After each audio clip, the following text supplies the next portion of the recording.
সংবিধানৰ এটা আত্মা বুলি ক'ব পাৰি। আমি সকলোৱে সেই প্ৰস্তাৱনাটো এতিয়া প্ৰতিজ্ঞা কৰিম।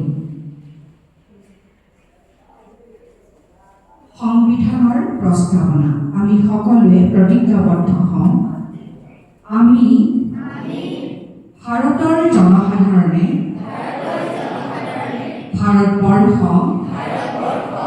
এখন সাৰ্বভৌম সমাজবাদী ধৰ্মনিৰপেক্ষ গণতান্ত্ৰিক গণৰাজ্য হিচাপে প্ৰতিষ্ঠা কৰিম বুলি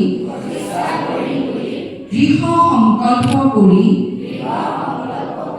আৰু ভাৰতবৰ্ষৰ সকলো লোককে সামাজিক অৰ্থনৈতিক আৰু ৰাজনৈতিক ন্যায় চিন্তা প্ৰকাশ বিশ্বাস ধৰ্ম আৰু উপাসনাৰ স্বাধীনতা সমমৰ্যাদা আৰু সুযোগ দিম বুলি আৰু তেওঁলোকৰ মাজত ব্যক্তিৰ মৰ্যাদা জাতীয় ঐক্য আৰু সংহতি নিশ্চিতকাৰী ভাতৃত্বভাৱ বৃদ্ধি কৰিবলৈ আজি 1949 চনৰ